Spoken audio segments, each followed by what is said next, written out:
भद्रं कर्णेभिः शृणुयाम देवाः भद्रं पश्येमाक्षभिर्यजत्राः स्थिरैरङ्गैः स्तुष्टुवागुंसस्तनूभिः व्यशेम देवहितं यदायुः स्वस्ति न इन्द्रो वृद्धश्रवाः स्वस्ति न पूषा विश्ववेदाः स्वस्ति नस्तार्क्ष्यो अरिष्टनेमिः स्वस्ति नो बृहस्पतिर्दधातु ॐ शान्ति शान्ति शान्तिः।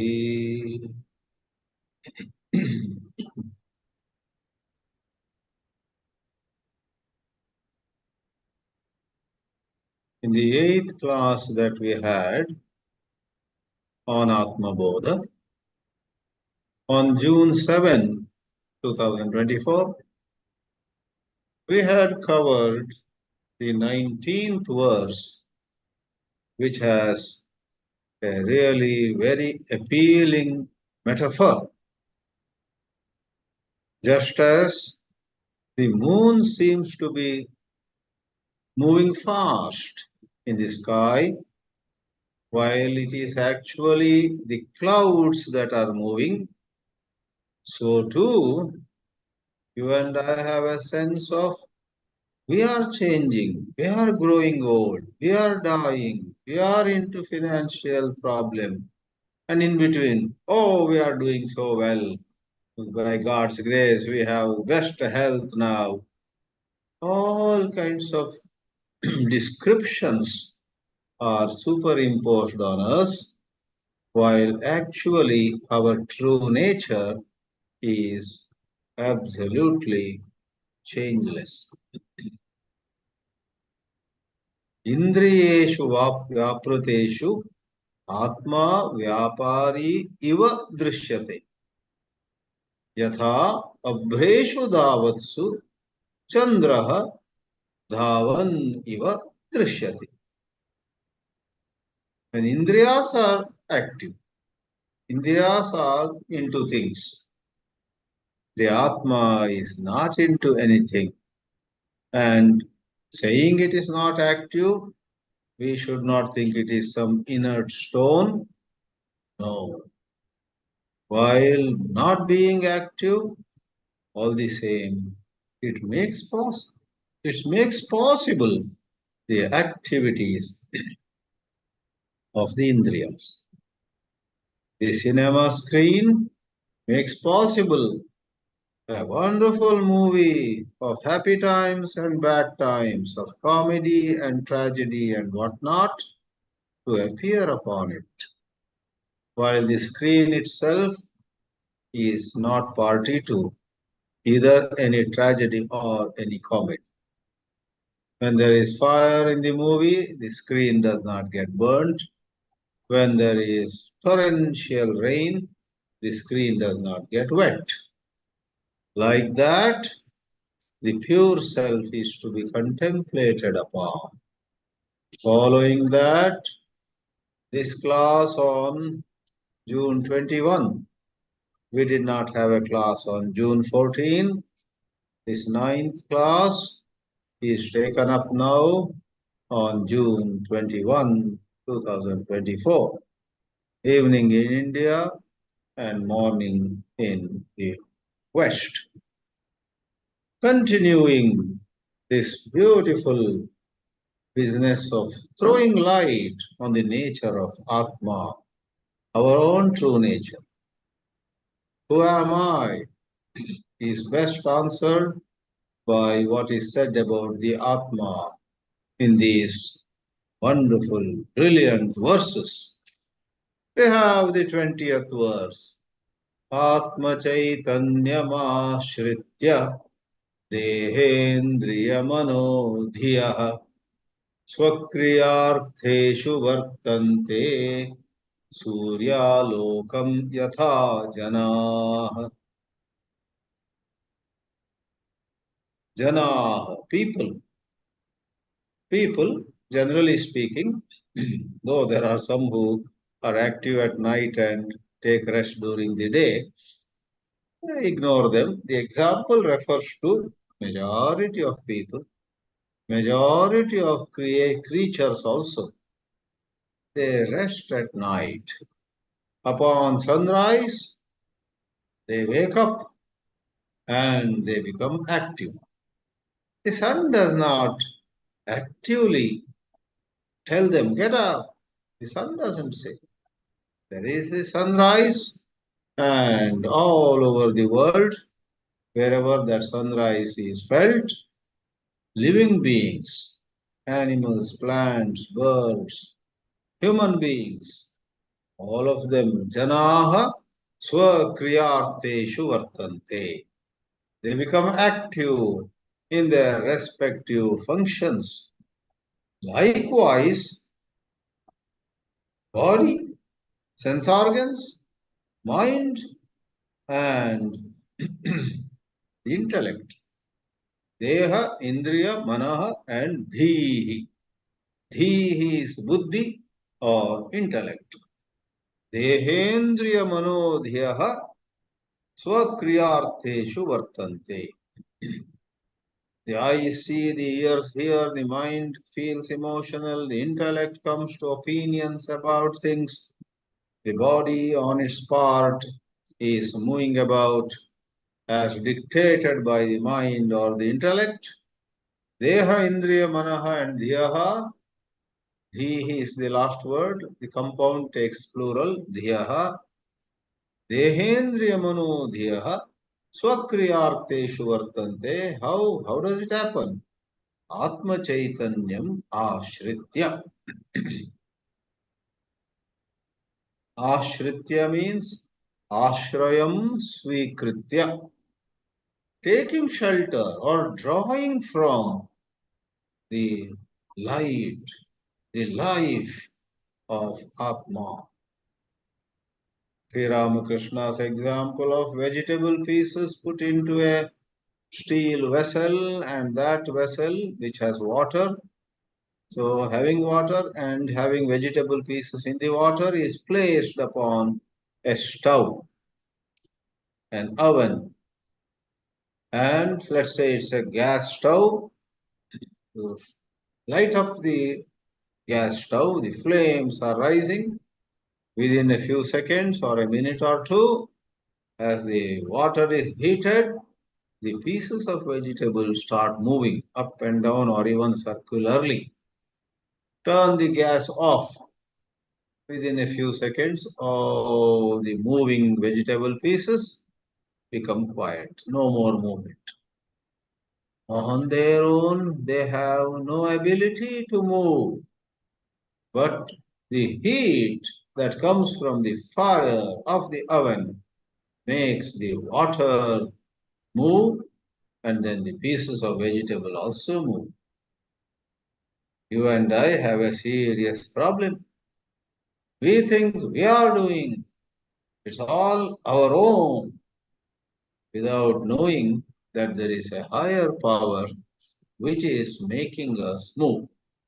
When that higher power is withdrawn, when that higher power in some way does not express itself through us, then we are dead. A mantra in the Kathopanishad says, Na pranena na apanena jivo martyo jivati kaschana. Itarena tu jivanti yasmin etau upashritau. It's not prana, it's not apana. In modern medical language, it's not pulse, it's not the heartbeat, it's not the breathing, it's not the pulse of the wrist. They are all very superficial. When somebody is alive, the reason at the depth of the matter is something far subtler than breathing or heartbeat, etc. So, Kathopanishad says, Itarena tu jivanti. There's something else. And that something else is this ātma. As per this 20th verse, ātma caitanyam ashritya. All life really belongs to the pure self, the ātma. Rest of it is borrowed temporarily. Atma caitanyam ashrayam kritva dehendriya manodiyah pravartante swakriyarteshu pravartante or vartante. You may see the close parallel that this shloka of the Jnana Marga, the Vedanta Marga, has with Bhakti Yoga. It is God who makes everything move. Eknatheshwaran brought out a book. God makes the rivers to flow. God makes the birds to fly. God makes fish to swim in water. God makes scholars think in very impressive intellectual ways. God makes the singer sing. God makes the poet compose poetry. God makes the artist draw paintings. Anything and everything that is happening in this world is thanks to God. If God were not to will it, everything grinds to a halt. Not even a blade of grass moves without God's grace and consent. Tena vina trinamapi na chalati. It's an age-old statement. I don't know from which Vedic portion, or whether it is from some Purana or Itihasa or Shruti or Smriti. We don't know. But Tena vina trinamapi na chalati is a saying with which many of us have grown. We've grown up hearing these sayings. They have been in the air. In the Jnana Yoga, it is the conscious nature of the pure self that lends certain life to the body and the indriyas and the mind and the intellect. Further, dehendriya gunan karmani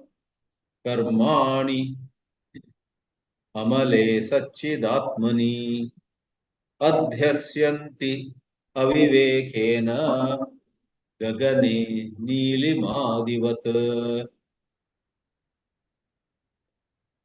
We have said while introducing Atma Bodha, perhaps there is no other text which has so many metaphors in its body in just one composition. In Atma Bodha, we have 68 shlokas and probably there are 68 metaphors too. Because some shlokas don't have a metaphor, but some other shlokas have two or three metaphors. Therefore, if we count, I have not done that exercise, how many examples or illustrations or similes or metaphors have been given here? I wouldn't be surprised if that equals the number of shlokas themselves. The metaphor here in 21st shloka. Today the date is also 21.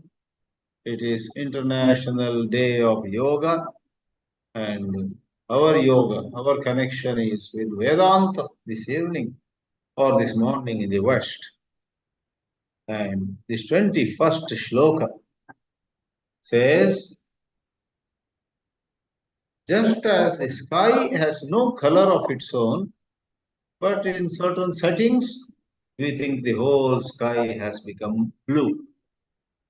Nilima is blueness.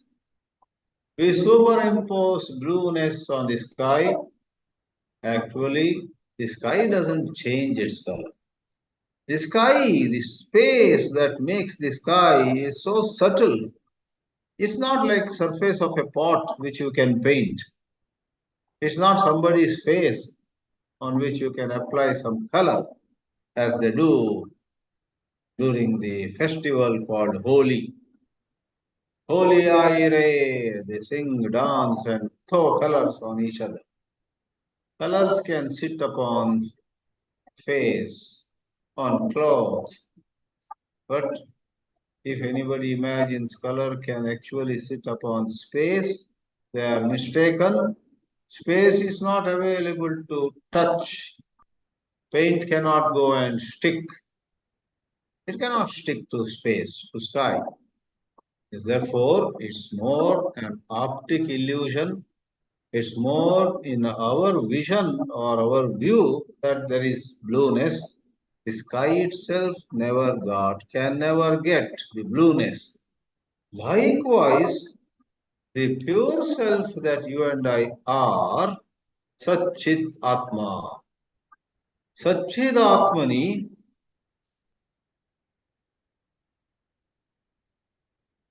karmani, actions, dehendriya gunan, attributes of body, obese or thin, tall or short, attributes of indriyas, the sense organs and organs of action, speaking, tasting, hearing. The five sense organs have their five functions, and the five organs of action have their five activities. All of them do not belong at all to the pure, shining consciousness, but just as color doesn't belong to the sky, and yet people imagine the sky has gone red or sky has gone blue. Here, I have got obese. I have shrunk so much. I have got old, alas, and so on. Actually, the true I doesn't get old. The true I does not get obese. The true I does not shrink and become thin. Deha Indriya Gunan and Deha Indriya Karmani, their attributes or qualities and their actions, Amale Sachidatmani Adhyasyanti. The Sachidatma, Atma of the nature of pure existence and pure consciousness, is Amala. Mala means blemish. Mala means dirt. Mala means something unacceptable. But the pure self is absolutely free of any blemish, free of anything unacceptable, and therefore, Amale Sachidatmani Avivekena Adhyasyanti. People, out of their inability to distinguish, their inability to distinguish the self from the not self, the real from the unreal, the eternal from the ephemeral, good from bad. You and I commit blunders in life. When somebody offers nectar to us, we get angry with them and drive them away. Don't disturb me. Somebody comes with some poison, we say, you came at the right time. Thank you so much. We drink the poison and begin to suffer. Wrong decisions. Somebody said, oh yeah, therefore I don't believe in any spirituality. All I need to do is take right decisions always. You don't know the connection. When you live a spiritual life, correct decisions naturally come forward. Naturally, you will have the ability to go by them. To say tomorrow onwards, I'm going to take right decisions all the time. I will not take a single wrong decision from tomorrow.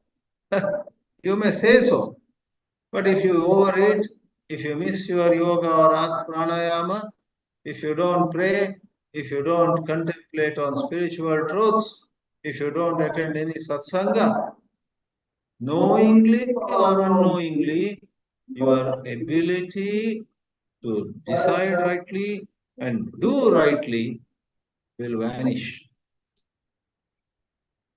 Somebody said, once I develop right decision making, I will enter spirituality. It is through spirituality that you will come upon right decision. Viveka. Therefore, Viveka arises, Viveka increases. Another word used is Prajna. Prajna grows in those of us who meditate, who do yoga, who live a balanced life, who do not overeat nor undereat, who do not sleep too much nor sleep too less. Yuktahara viharasya yukta cheshtasya karmasu yukta swapnavabodhasya yogo bhavati dukkha, says Lord Sri Krishna. That yoga which removes sorrow from you is possible when you are moderate in activities, in food, in sleep, in speech, in everything you do. Don't go into excess, nor underdo anything. Find out what is the right quantity. Then, the best part of it, when you have eaten rightly, quantity wise as well as quality wise, when you have slept enough, given proper rest, your body may require 6.5 hours, let us say. Pay the devil its due. Give 6.5 hours rest to the body. To please somebody, to do something unnecessary, do not deny to your body its necessary sleep. A lot of politicians live a crazy life. Then it's a shame when sometimes we see a video clip. One of the politicians is on a chair and he is snoring. Somebody else is giving a lecture. What a shame. On the stage, you are sleeping? Alas, that happens because they do not have a spiritual component in their life. Spirituality is either in the way religions have spoken of or in some other way you can discover, but somehow you should connect yourself to the higher. There is something higher and you got to connect with the higher. Next time you have an interview, do a short prayer, go to the interview if you are the candidate. Next time you have to make an appointment, you have called a few people. One by one, you check their qualifications, their skills, how good they are, how pleasant they are, and so on. Then also go inside before coming to that place where interview is conducted. You are one of the panelists. You are among the selectors. In order to make the best selection, have a short prayer. Pray, pray, meditate, do japa, repeat God's name.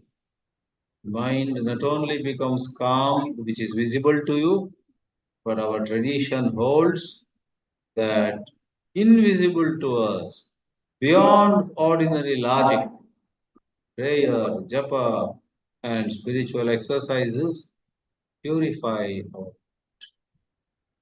You want to conduct something like self inquiry, who am I? Don't think that you are being a double PhD in some subject or you have got a degree from prestigious university abroad. You are a gold medalist in your university. All that is all right, but in order to ask who am I, you need a certain different kind of intelligence. The intelligence that is required to make an atom bomb, the intelligence that is made required to design and build finally a supercomputer, the intelligence that is required to make do some complicated surgeries. There are surgeons who use even modern technology and conduct unbelievable surgeries. Then they become so famous, everybody wants to be operated by that surgeon only. Whether it's heart surgery or eye surgery or brain surgery or some other surgery. There are some reputed names. With due respect to those surgeons, if those surgeons want to conduct who am I inquiry and get absolutely freed from sorrow, then their skill in surgery won't come to their help. The skill in computer science, the skill in rocket making, the skill in making an atom bomb, they don't come to your help. What is needed is certain intelligence that is born from spiritual exercises. Therefore, please don't spirituality after you stabilize in life. Use spirituality to stabilize in life. Spirituality comes first. Earlier the better. Otherwise, as the idiom goes, you are putting the cart before the horse. The horses should be before the cart. The horses are in front and the cart is behind. The horses pull the cart. The famous, well-known idiom goes, don't put the cart before the horses. Like that. Don't put your countless worldly desires before your desire for God. Put God desire first. And make worldly desires, if they are not leaving you so easily, let the worldly desires come under desire for God. God first, and then a better house and beautiful car or a better bank balance, or there are so many desires you and I have. For heaven's sake, do not leave spiritual practices. Do not say, I'll come back in a year or two. For a year or two, I'm going to plunge into material life, make enough money, clear some loans that I have, then I'll come to spirituality. By the time you clear all your loans, you may totally forget. It's like sometimes at night I get a bit tired and I think 5 minutes I will sleep. Then I wake up at 1:30 a.m. Why are the lights still on? Oh, I thought I would sleep for 5 minutes and deep sleep overpowered me. 5 minutes I will sleep because then there's a little sleepiness. After 5 minutes, not little, there is a lot of sleepiness. You don't even know where you are. Therefore, if you really want to get over that little tiredness, get up and walk, move around, drink some warm water, or call somebody. Call somebody and ask, are you sleeping? While shouting at them, him or her, your sleep goes away. Don't do that, otherwise they will come after me. You advised in one of your lectures your students to shout at somebody else to get over their sleep. They are, I get calls at 9:30, 9:45, 10:15. Loudly, your students are asking, are you sleeping? Why are they disturbing me? So, this was only for humor. So coming back, don't put spirituality later. Spirituality comes first. Right in the morning, upon waking up, maybe immediately after some brushing the teeth and so on, do at least one mala of one of the mantras. Many of us have many mantras that we recite, some number of times. One of them I recommend should be before even you check WhatsApp messages, before you check emails, before you read news, before you take your cup of coffee, before even doing yogasana, pranayama, after freshening up, which is not bath and so on, just went to toilet, brush your teeth, sit down, do one mala of one of the mantras that you do daily. See the difference. It will make a big difference. It may be of Shiva, it may be of Vishnu, it may be of your Guru, it may be just to Omkara Dhyana for about 5 minutes. Repeat Om. That Shiva, that Vishnu, that Guru, that Devi, that Ganesha, or this Omkara will bless you in such a way that you will see right away.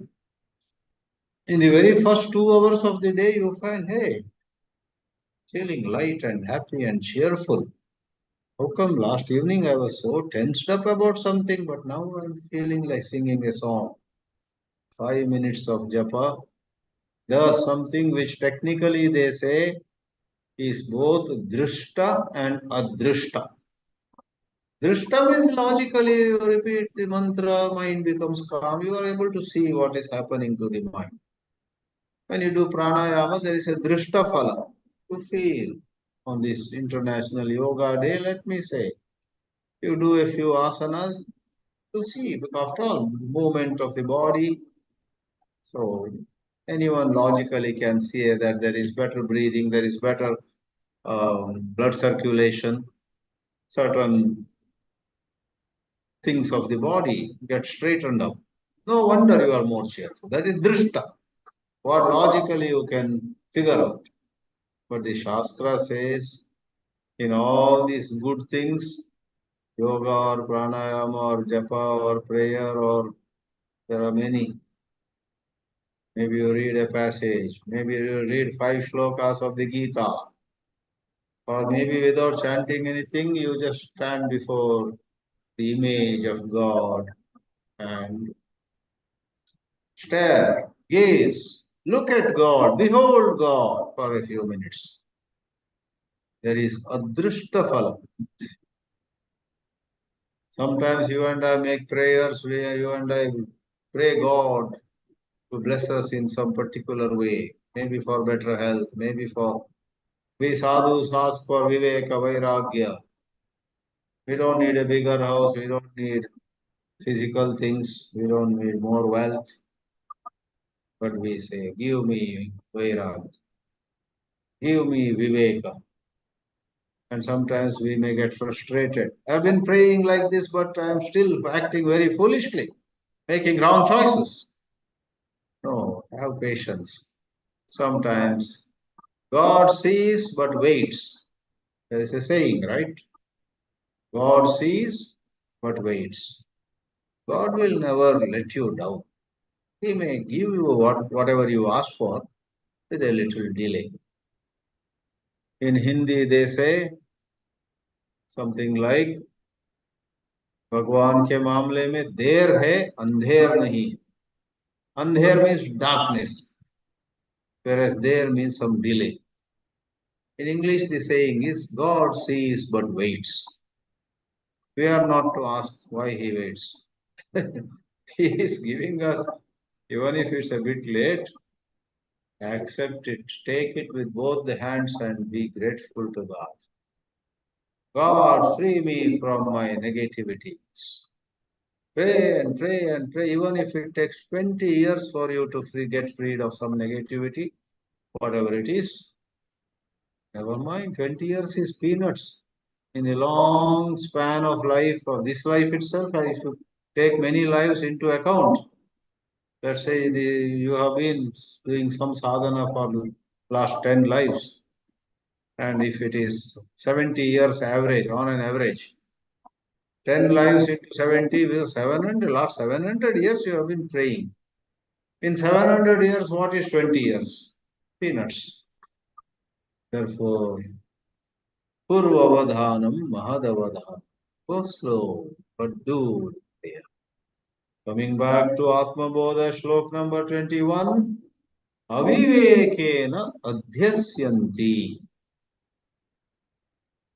Adhyasa is our error. In order to remove our error, avivekataha adhyasaha bhavati. Tam adhyasam nirakartum, to eliminate it. Apakartum, to remove it. Shastras give to us many concepts. Concepts. They are not the absolute truth, but in the teaching methodology, in thought development, which constitutes a certain effective teaching, the Shastras give certain picture. You know, you are the pure self, but there are upadhis. And upadhis qualities or attributes are superimposed on the pure self. You may ask, but we were told there is only pure self and nothing else. It is Advitiya, Advaya, Ekameva Advitiyam Brahma. But you say there is Brahma, there is also Upadhis. Hold on, hold on. These are said to fit into how you are presently seeing the world.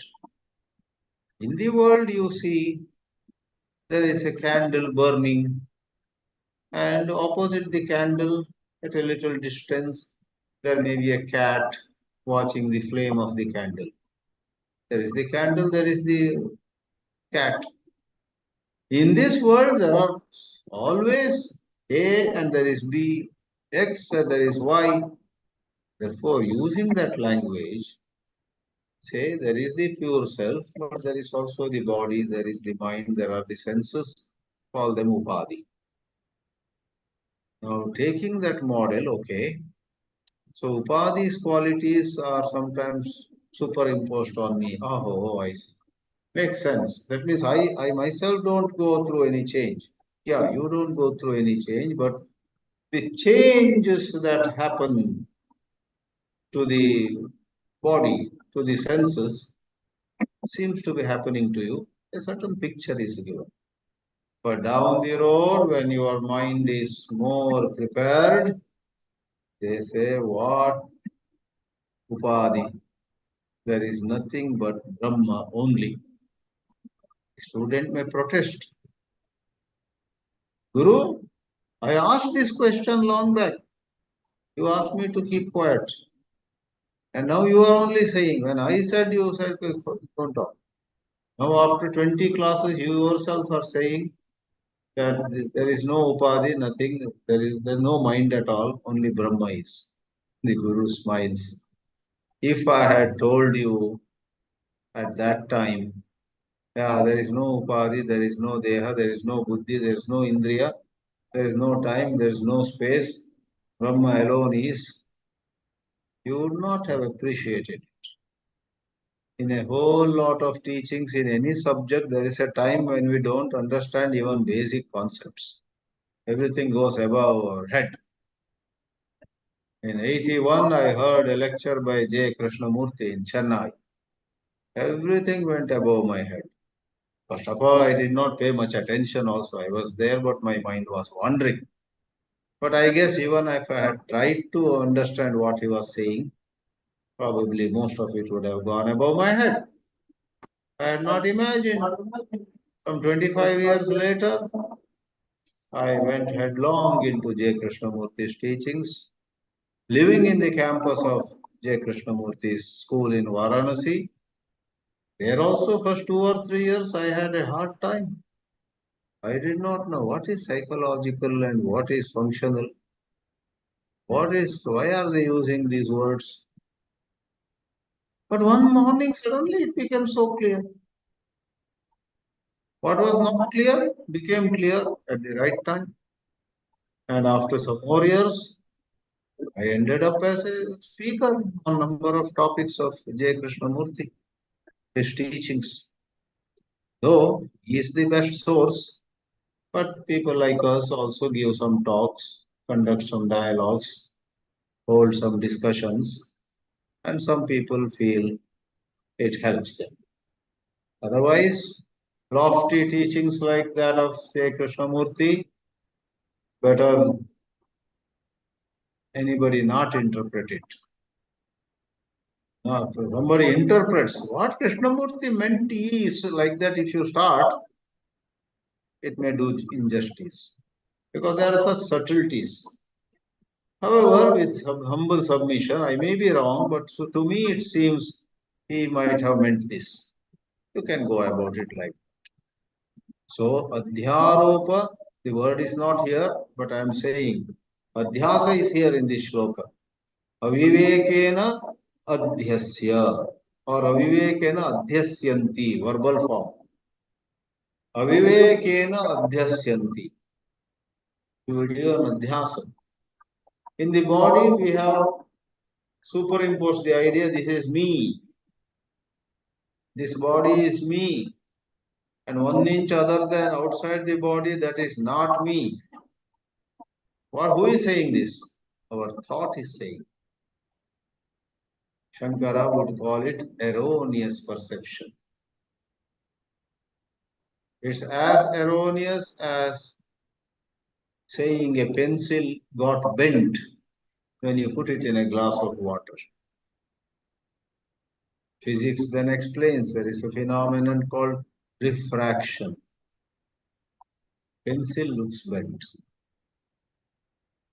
And there are so many illusions in this phenomenal world. Going on a desert, you see water. It's not real water. So you see reflection of a tree, a palm tree over there. It's because the rays of light bend, and therefore, because of the rays of light bending, thanks to the or due to the density difference in the air, hot air, and some places the air is dense, some places the air is not dense. Molecules of air are spread out or condensed. There are some such things, and because of that, rays of light bend, and then we get the illusion that there is reflection of the tree. There must be water. Aviveka, experienced travelers by the desert sands, could not make such a mistake. They have some ways to figure out where real water is. Adhyasyanti avivekena, due to certain lack of skillful detection, they are not able to skillfully discriminate or distinguish the qualities, the attributes, dehendriya gunam, dehendriyanam karmani api, amale satchidatmani adhyasyanti avivekena, gagane neelatadivat or neelimadivat. One more for this session. Ajnanat manasopadhehe कर्तृत्वादीनि च आत्मनि कल्प्यन्ते अम्बुगते चन्द्रे चलनादि यथा अम्बसः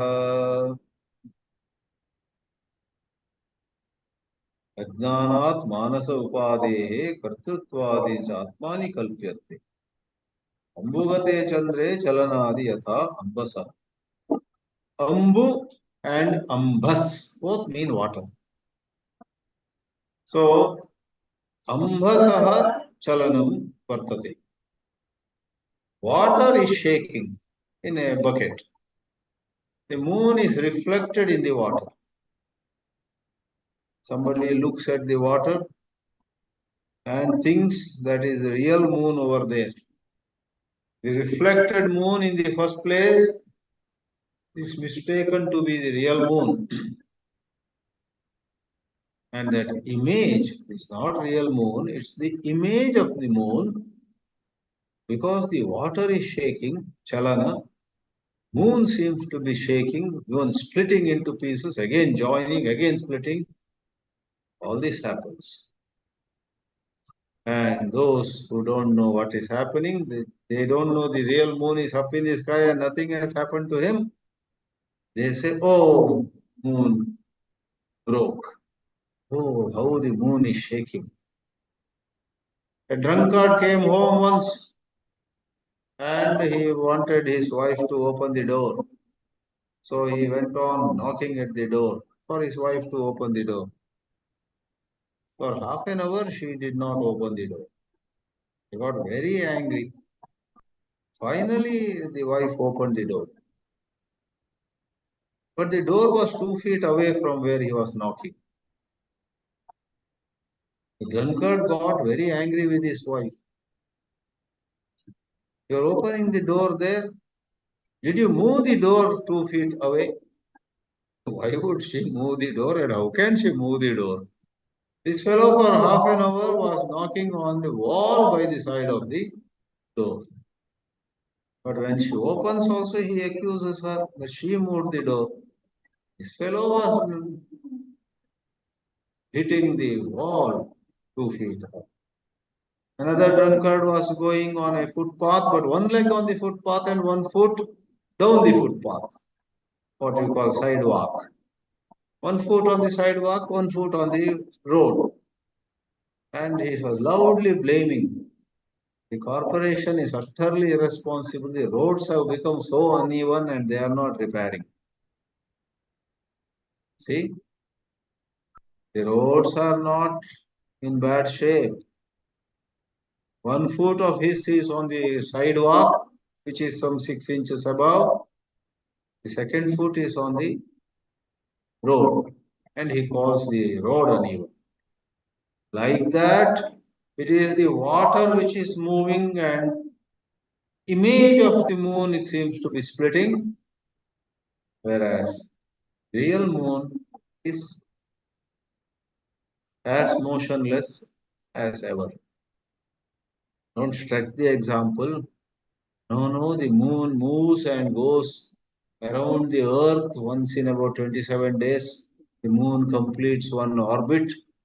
That is going beyond the purview of this example. At the given moment, broadly speaking, the moon is not moving. Whereas in the water, in the bucket, every 2 seconds the moon seems to be moving left or right. Ambasaha chalanadi. Ambas, I already said, is water. And ambugate chandre. Ambu also is water. In the image of the moon in the water, unwise people imagine movement. The moon has no movement. In the same way, ajnana, out of ignorance, foolish people, actually the upadhis, body, senses, mind, intellect, etc., have doership. I do, I did, I will do. All these apply to the upadhis. Kartrutva adini. Kartrutva, bhoktrutva, doership, enjoyership, sufferership, and all kinds of subtopics. I do is a broad general topic. What do I do? I cook. What do I do? I sing. What do I do? I walk. So singing, walking, cooking, lifting, dropping, they are all doing only. With respect to it, we have a sense of I do, I am doing. Vedanta comes along and says, whenever you say you are doing, you did well and feel proud. I did not do well and I feel very low.